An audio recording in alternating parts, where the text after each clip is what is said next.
For the love of Lady Khulthum, one last salawat, please. Allahumma salli ala Muhammad.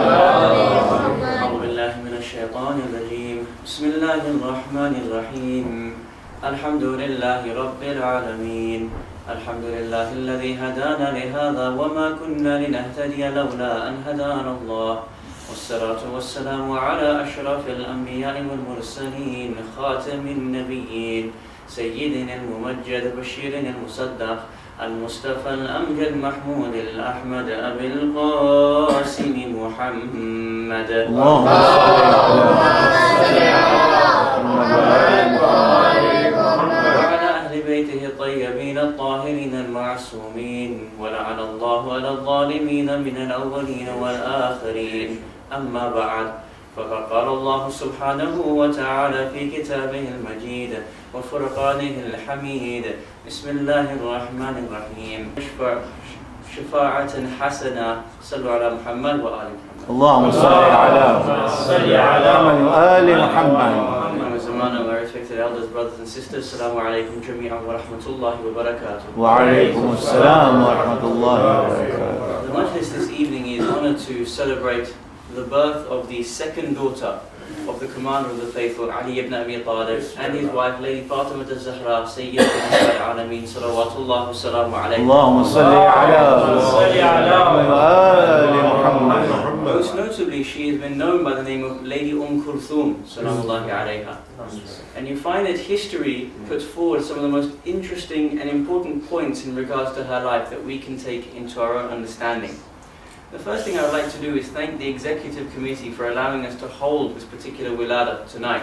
And as we will discuss later on during the course of the next 20 minutes, is that unfortunately her name is not necessarily well known amongst our calendars. And therefore this may have been one of the first around the world to specifically hold a session whereby it is honoured and dedicated to her particular life. Lady Khulthum, salamullahi alayha, as we stated, is the second daughter of the commander of the faithful and Lady Fatima al-Zahra. So this establishes in her own right her position and her sanctity. When we look at the 5 children of these two great personalities, we each find how they all have a role to play within history.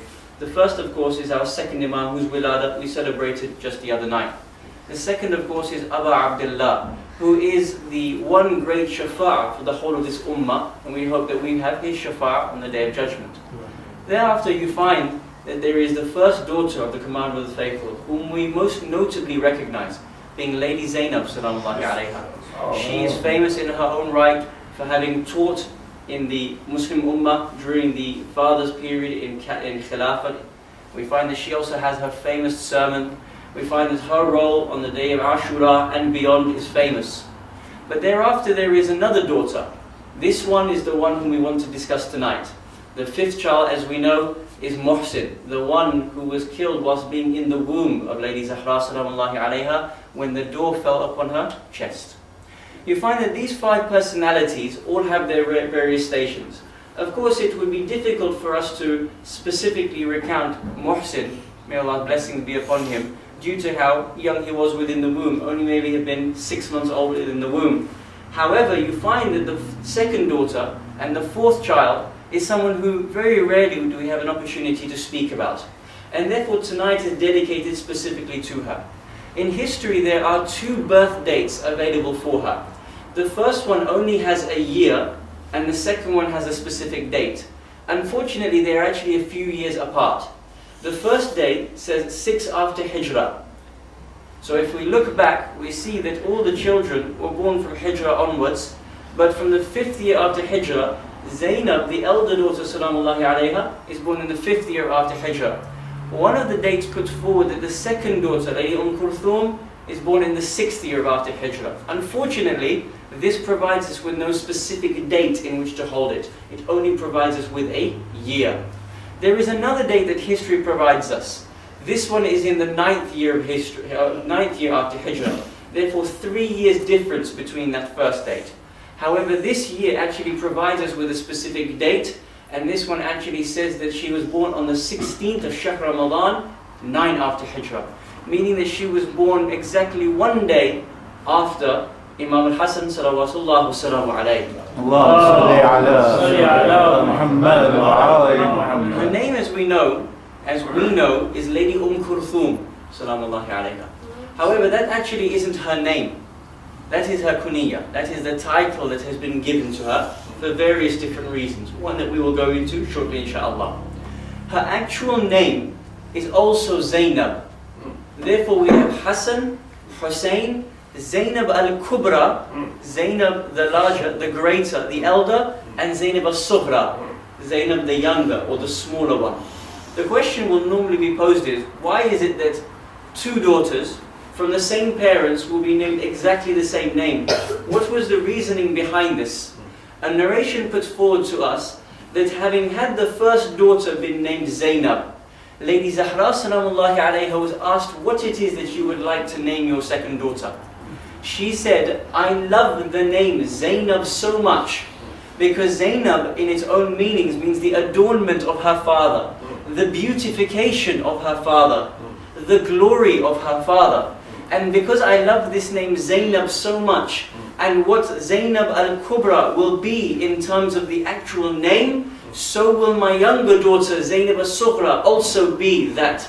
And therefore I want to name her Zainab in the same way that she too is the adornment of her father Ali ibn Abi Talib. So here we find that in a spiritual dynamic, however high we hold Zainab al-Kubra, whenever we say that she has Ismat al-Sughra, when we say that she is alima ghair muallima, someone who has not had a teacher, if Fatima, who we know is so high, Fatima Zahra salamullahi alayha names her younger daughter Zainab in the same way that she named her elder daughter Zainab, we know that their characteristics will almost be one and in kind. And therefore, it's important for us just to mention, because many people will say, well, if we do not have a definite birth date for her, when is it that we should be celebrating? If there are different dates, why do we pick this date, the 16th of Sharul Ramadhan, if there is another year to be remembering? We find that in history is exactly the words, his story. It's what people have written and what people have spoken about. And therefore it's important for us to note that every Imam, from the 4th Imam to the 11th Imam, has at least duplicate, if not triplicate dates. It's just us as a community, it's us who have decided to follow a particular scholar and said the fact that Shaykh Mufid alayhi rahmah has written this date, we consider him to be the best historian, the closest historian, therefore we follow his date. But even the 4th Imam is narrated to have 3 different birth dates. Therefore it's important for us to know that although there is 2 different dates in history for Lady Khulthum salamullahi alayha, that we find a place in our own calendar for her, and that we can actually place something for her continuously so that we can actually recall her services to Islam. And therefore the question is in regards to her kunya. Why was she given the title Khulthum salamullahi alayha? Why not given another title? Why not be given the title elsewhere of which other ladies have been given? For example, we have Salama. Did Lady Khulthum have any children to be called mother of Khulthum? Unfortunately not. It's narrated that Khulthum salamullahi alayha did not have any children, and therefore this title is actually an appreciation of someone else in history. The first person in history, according to most biographies, to have been given the title Khulthum is Musa alayhi salam's sister. The Prophet Musa alayhi salam, his sister has been given the title Khulthum. Many of us will know in Quran that there is the famous story of Prophet Musa alayhi salam, and that he is placed into the basket in the river Nile and sent down. Narrations, the majority of narrations state that it is actually Asiya, who is the wife of Fir'aun, that eventually gets the basket and says that this person, this babe is the apple of my eye, and presents this babe towards Fir'aun and said that let us keep this child and raise him as our own. Afterwards, we know the story continues, that unfortunately there is no person, no woman who could actually suckle Prophet Musa alayhi salam. As we know, a child, a prophet, a ma'soom can only be raised in this spiritual way from another ma'soom. And therefore Prophet Musa alayhi salam would refuse to drink the milk of anybody else, considering that they were actually mushrikeen. And therefore there was discussions as to who could actually fulfill this. They went out and spoke to the community and said, is there anyone who could actually suckle the child? Many wet nurses came and tried and failed to be able to suckle the child. Musa alayhi salam would turn away from them all. However, one lady came forward and suggested, why don't you take this woman? It wasn't Prophet Musa alayhi salam's mother who came forward initially. Prophet Musa alayhi salam's mother sent Khulthum, the sister of Musa alayhi salam, and said, go towards the house of Fir'aun, go towards the palace and state that there is one pure lady, maybe she could be given an opportunity.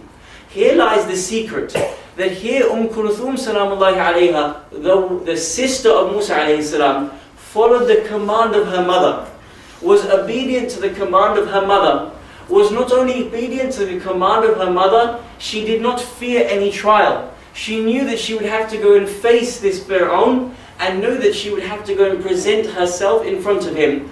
Despite being of this nature, Fir'aun was whom? The one that said, let us kill every male. And therefore, if this male had been found to have had a mother from the community, it was most likely that this child would also have been killed. Therefore, similarly, when you find on the deathbed of Ali ibn Abi Talib, he says the words, Man huwa a'adam, who is greater? Who is greater? You or Prophet Adam? He says, I am greater than Prophet Adam. Who is greater? You or Prophet Ibrahim? He says, I am greater than Prophet Ibrahim. He is eventually asked, who is greater? You or Prophet Musa alayhi salam? He says, I am greater than Prophet Musa. Why, Ya Ali? Why are you greater than Prophet Musa?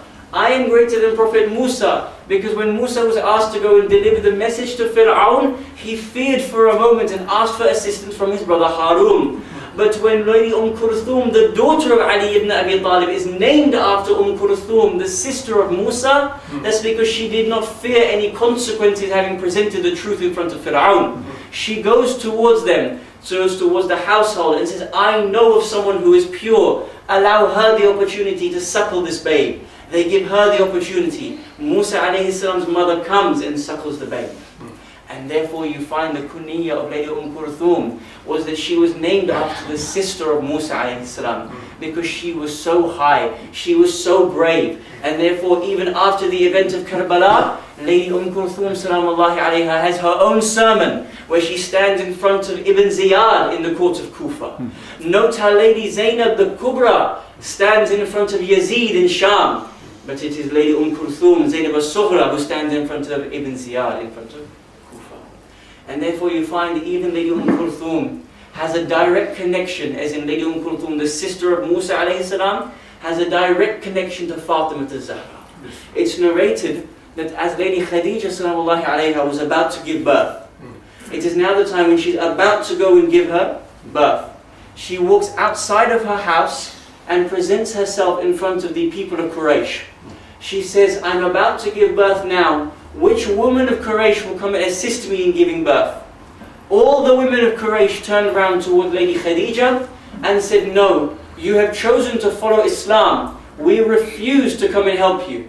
Lady Khadija turns back into the house. She is so poor, having given away every single penny that she had, she did not even have the ability to afford a nurse to come and assist her in giving birth. No sooner had she entered back into her house did she state that 4 lights came and approached me. The first one introduced herself and said, Oh Khadija, I am your grandmother Hawa. The second one said, I am Khulthum, the sister of Musa. The third one said, I am Asiya, the wife of Fir'aun. The last one said, I am Maryam, the mother to Isa alayhi salam. We know your trouble, we know your plight. We have come to assist you in giving birth. No later had she been given birth to Lady Fatima al-Zahra. Zahra goes down into sajda, points one finger into the air and says, Ashhadu an la ilaha illallah wa anna Muhammadan Rasulullah. And therefore, Zainab al-Sughra, Lady Khulthum salamullahi alayha, has a direct spiritual connection when it comes to the great ladies of light. She too deserves her own position and her own understanding from